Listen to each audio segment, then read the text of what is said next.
کیا فرماتے ہیں علماء دین و مفتیان شرعی متین اس بارے میں کہ عام طور پر مسلمانوں میں رائج ہے کہ جمعہ کے دن ملاقات کے وقت یا واٹس ایپ وغیرہ پر ایک دوسرے کو جمعہ مبارک کہتے ہیں، جس پر بعض لوگ کہتے ہیں کہ یہ سنت سے ثابت نہیں، یہ عمل بدعت ہے، لہٰذا اس سے بچنا چاہیے۔ عرض ہے کہ کیا جمعہ کی مبارکباد دینا شرعاً جائز ہے؟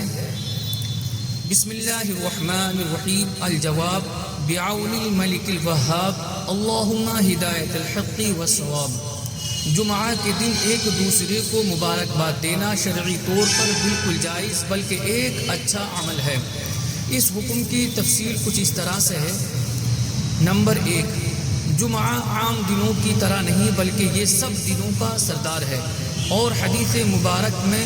جمعہ کو مسلمانوں کے لیے یوم عید قرار دیا گیا ہے، عید کا دن قرار دیا گیا ہے۔ تو جس طرح عید خوشی کا دن ہوتا ہے اور اس دن لوگ مبارکباد دیتے ہیں، اسی طرح جمعہ بھی مسلمانوں کے لیے خوشی کا دن ہے، تو خوشی کا اظہار کرتے ہوئے جمعہ کی مبارکباد دینے میں بھی کوئی حرج نہیں۔ نمبر 2، نیز مبارکباد دینا در حقیقت دعائیہ کلمات ہیں کہ اس میں دوسرے شخص کے لیے برکت کی دعا ہے، اور قرآن کریم میں دعا کا حکم موجود ہے، تو جس طرح عام دنوں میں کسی کو برکت وغیرہ کی دعا دی جا سکتی ہے، تو ظاہر سی بات ہے کہ جمعہ کے دن بھی دے سکتے ہیں۔ نمبر 3، پھر مسلمانوں کا آپس میں ایک دوسرے کو جمعہ کی مبارکباد دینے میں ایک پہلو یہ بھی ہے کہ اس سے مسلمانوں کے درمیان محبت پیدا ہوتی ہے یا اس میں اضافہ ہوتا ہے، اور مسلمانوں کی باہمی محبت مطلوب شرع ہے، لہٰذا اس اعتبار سے بھی یہ ایک اچھا عمل ہے۔ نمبر 4، نیز مسلمانوں کی ایک بڑی تعداد جمعہ کے دن ایک دوسرے کو مبارکباد دیتے اور اسے اچھا سمجھتے ہیں، اور جس امر کو مسلمانوں کی ایک بڑی تعداد اچھا جانے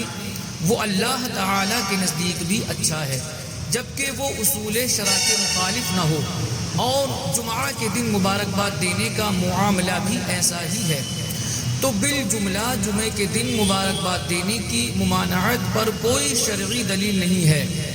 اور شریعت کے عمومی اصولوں کے تحت اس کا جواز بلکہ مستحسن یعنی کہ اچھا ہونا واضح ہے، لہٰذا جمعہ کے دن ایک دوسرے کو مبارکباد دینا شرعی طور پر بالکل جائز بلکہ اچھا عمل ہے۔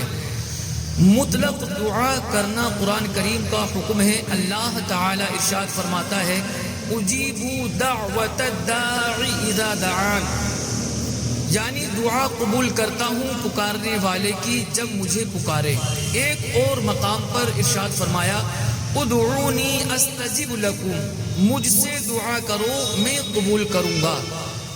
جمعہ کا دن تمام دنوں کا سردار اور عید کا دن ہے، چنانچہ حضور نبی اکرم صلی اللہ علیہ وآلہ وسلم نے ارشاد فرمایا کہ بے شک جمعہ کا دن تمام دنوں کا سردار اور اللہ کے نزدیک سب سے عظمت والا دن ہے۔ نیز ایک مقام پر فرمایا کہ جمعہ کو اللہ تعالیٰ نے مسلمانوں کے لیے عید کا دن بنایا ہے، مسلمانوں کی باہمی محبت مطلوب شرع ہے۔ اس پر دلیل یہ ہے کہ نبی کریم صلی اللہ علیہ وآلہ وسلم نے ارشاد فرمایا کہ تم جنت میں ہرگز داخل نہیں ہو سکتے جب تک کہ ایمان نہ لے آؤ، اور تم کامل مومن نہیں ہو سکتے جب تک کہ آپس میں محبت نہ کرنے لگو۔ کیا میں تمہیں ایسی چیز نہ بتاؤں کہ جب تم اسے کرو تو آپس میں محبت کرنے لگو؟ پھر پیارے آقا صلی اللہ علیہ وسلم نے ارشاد فرمایا کہ آپس میں سلام کو عام کرو۔ کسی بھی خوشی کے موقع پر مبارکباد دینا متعدد وجوہات کی بنیاد پر جائز بلکہ اچھا عمل ہے۔ فی الجملہ تہنیت مبارکباد دینا مستحب عمل ہے، اس وجہ سے کہ یہ خوشی و شادمانی کے مواقع پر ایک مسلمان کی طرف سے اپنے دوسرے مسلمان بھائی کے حق میں دعائے برکت دینے کے مشارک ہے،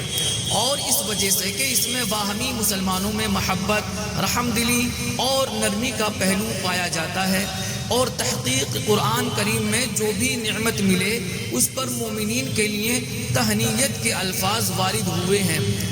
اور وہ قرآن کریم کا یہ فرمان ہے کہ کھاؤ اور پیو تہنیت کے طور پر، اس کا صلہ کہ جو تم نے اعمال کیے، اور ہر خوشی اور سعادت ملنے پر تہنیت یعنی مبارکباد دینا اللہ تعالیٰ کی شریعت کے موافق ہے۔ نیز جس امر کو مسلمان کی اکثریت اچھا جانے وہ اللہ تعالیٰ کے نزدیک بھی اچھا ہے۔ حدیث پاک میں ہے کہ جس امر کو مسلمان اچھا جانے وہ اللہ تعالیٰ کے نزدیک بھی اچھا ہے۔ نیز سوال میں جو یہ ذکر کیا گیا کہ بعض لوگ کہتے ہیں کہ یہ سنت سے ثابت نہیں، یہ عمل بدعت ہے، لہٰذا اس سے بچنا چاہیے۔ اس کا جواب یہ ہے کہ ایک چیز کے سنت سے ثابت نہ ہونے سے ہرگز یہ لازم نہیں آتا کہ وہ ناجائز یا ممنوع ہو، کیونکہ کئی امور ایسے ہیں کہ جو سنت سے ثابت نہیں لیکن پھر بھی جائز بلکہ مستحب، جیسا کہ کسی صحابی یا بزرگ کے نام کے ساتھ ہر مرتبہ بولتے لکھتے ہیں رضی اللہ عنہ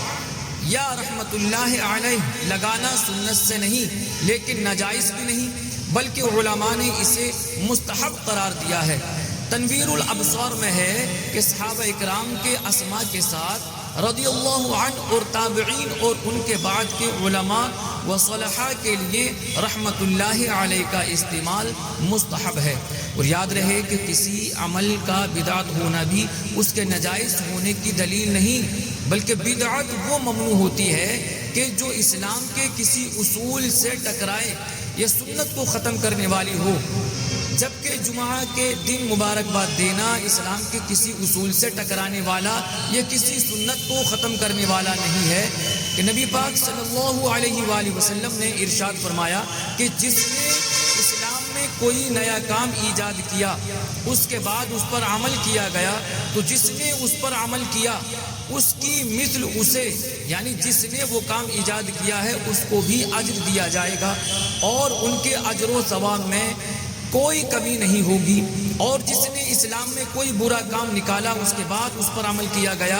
تو اس پر عمل کرنے والے کے گناہ کے برابر اسے جس نے برا کام نکالا اس کو بھی گناہ ملے گا اور ان کے گناہوں میں کوئی کمی نہیں ہوگی۔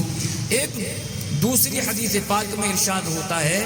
کہ امور میں سے بری ترین نئی باتیں ہیں اور ہر بدعت گمراہی ہے۔ مرقات میں ہے، اس کا معنی یہ ہے کہ ہر بدعت سیئہ یعنی کہ بری بدعت گمراہی ہے، کیونکہ نبی پاک صلی اللہ علیہ وآلہ وسلم نے ارشاد فرمایا کہ جس نے اسلام میں اچھی بات نکالی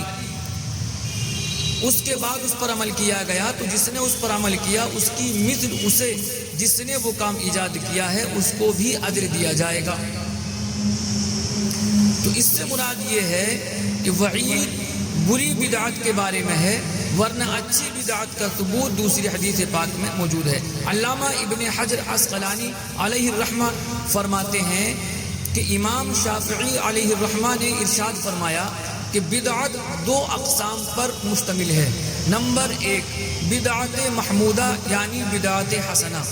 نمبر دو بدعت مذمومہ یعنی بدعت سیئہ۔ جو سنت کے موافق ہو وہ بدعت محمودہ اور جو سنت کے خلاف ہو وہ بدعت مذمومہ ہے۔ بلکہ ایک کام بدعت ہونے کے باوجود جائز، مستحب بلکہ واجب بھی ہو سکتا ہے۔ علامہ ابن حجر حیتمی مکی علیہ الرحمہ فرماتے ہیں کہ بدعت کی 5 اقسام ہیں، بدعت واجبہ اور بدعت مستحبہ وغیرہ، اور اس کی پہچان کا طریقہ یہ ہے کہ اس بدعت کو قواعد شرع پر پیش کیا جائے تو جس حکم کے تحت وہ داخل ہوگی اس پر بھی وہی حکم لگے گا۔ مثلا بعض بدعتیں واجب ہیں جیسے قرآن و حدیث سمجھنے کے لیے علم نحو سیکھنا، بعض حرام ہے جیسے قدریہ وغیرہ گمراہوں کا مذہب، بعض مستحب ہوتی ہے جیسے مدارس کا قیام اور تراویح کے لیے جمع ہونا، بعض مباح ہے جیسے نماز کے بعد مصافحہ کرنا۔ البتہ اگر کوئی شخص ان تمام دلائل کے باوجود بھی جمعہ کی مبارکباد دینے کو ناجائز سمجھتا یا اسے ممنوع قرار دیتا ہے تو اس پر لازم ہے کہ اپنے موقف پر صریح واضح نص شرعی پیش کرے، کیونکہ کسی کام کو مکروہ، ناجائز یا ممنوع کہنے کے لیے اس کے ممنوع ہونے کی خاص دلیل شرعی کا ہونا ضروری ہے، حتیٰ کہ علماء کرام نے کسی عمل کو مکروہ کہنے پر بھی واضح دلیل کا ہونا ضروری قرار دیا ہے۔ چنانچہ علامہ سید ابن عابدین شامی علیہ الرحمہ فرماتے ہیں کہ کسی چیز کو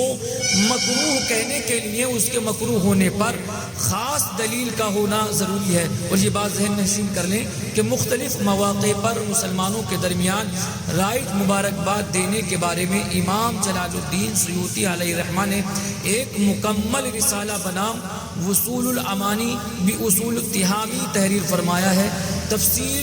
تفصیلی معلومات کے لیے اس کا مطالعہ کیا جا سکتا ہے۔ واللہ اعلم ورسولہ اعلم، صلی اللہ تعالی علیہ وآلہ وسلم۔